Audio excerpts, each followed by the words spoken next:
Tannery স্থানান্তরের কারণে চাকরি নিয়ে অনিশ্চয়তায় পড়েছেন শ্রমিকরা। এরই মধ্যে বেতনও বন্ধ করেছে অনেক প্রতিষ্ঠান। যদিও হাজারীবাগের সব শ্রমিককে নতুন কারখানায় নিয়োগের প্রতিশ্রুতি দিয়েছেন মালিকরা। মঙ্গলবার ট্যানারি শ্রমিকদের সমাবেশে যোগ দিয়ে তারা এমন আশ্বাস দেন। সৌরভ রহমানের রিপোর্ট। পরিষেবা সংযোগ বিচ্ছিন্ন, বন্ধ মেশিন, নিস্তব্ধতা পুরো কারখানা জুড়ে। আর তাই কর্মহীন শ্রমিক আশ্রয় নিয়েছে কারখানার ফটকে, অনিশ্চয়তাকে সঙ্গী করে। কেউ কেউ বেরিয়ে এসেছেন রাস্তায় ভবিষ্যতের কর্মপন্থা ঠিক করতে। সেখানেও আশার চেয়ে শঙ্কাটাই বেশি এই হাজারীবাগে। আলো নাই, বাতাস নাই, পানি নাই, বিদ্যুৎ নাই, গ্যাস নাই, বাথরুমে যাওয়ার কোনো পরিস্থিতি নাই, পানি খাওয়ারও পরিস্থিতি নাই। কেমত, এটা একটা রোজ কেমতের মতো হয়ে গেছে। এটা বেতন দেয় না, ফার্মও করে না, সুবিধা দেয় না, মালিক আইয়ে না। আমরা ফ্যামিলি কিভাবে চালাবো?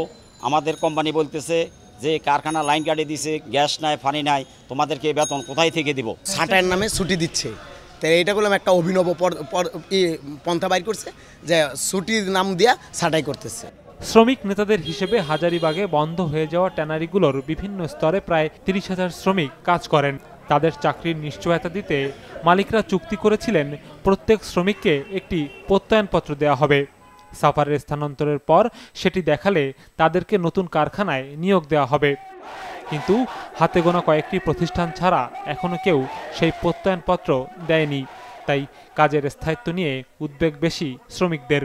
আমরা মালিকদের কাছে বলতে চাই, আপনাদের সমস্যা আমাদের সমস্যা, আমাদেরকে অবুক্ত রাখবেন না, আমাদেরকে চাকরিচ্যুত করবেন না, আমাদেরকে ছাঁটাইয়ের হুমকি দিবেন না, আমাদেরকে বিভিন্ন রকমের যে অবস্থা তৈরি করতেছেন এটা করবেন না।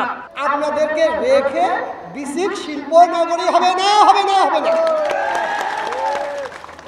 এই কথা নিশ্চয়তা দিতে পারি যে আপনাদেরকে নিয়েই সেখানে যাওয়া হবে। মালিকদের দাবি, সাভার শিল্পনগরীতে চালু হওয়া অর্ধশত ট্যানারিতে পুরনো শ্রমিকরাই কাজ করছেন।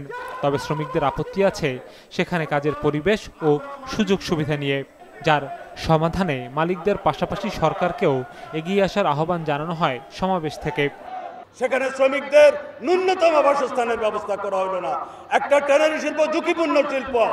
সাভারের ট্যানারি চালু হয়েছে প্রাথমিক পর্যায়ে। এই পর্যন্ত গত 3 মাসে একজন শ্রমিক নিহত সহ অনেক শ্রমিক আহত হয়েছেন। তাহলে জরুরি ভিত্তিতে যদি সেখানে কোনো বিপর্যয় ঘটে শ্রমিকদের কি হবে? তাদের কিভাবে চিকিৎসা দেওয়া হবে? একটা প্রাথমিক চিকিৎসার ব্যবস্থা পর্যন্ত সেখানে রাখা হয় না। সেই সঙ্গে হাজারীবাগের যে বৃষ্টির মতো ট্যানারি সাভারের নতুন শিল্পনগরীতে জমি বরাদ্দ পায়নি, সেসব কারখানার শ্রমিকদের পুনর্বাসনে সরকারকে এগিয়ে আসার আহ্বান জানানো হয় সমাবেশ থেকে। সৌরভ রহমান, বিজনেস রিপোর্ট, মাছরাঙা টেলিভিশন।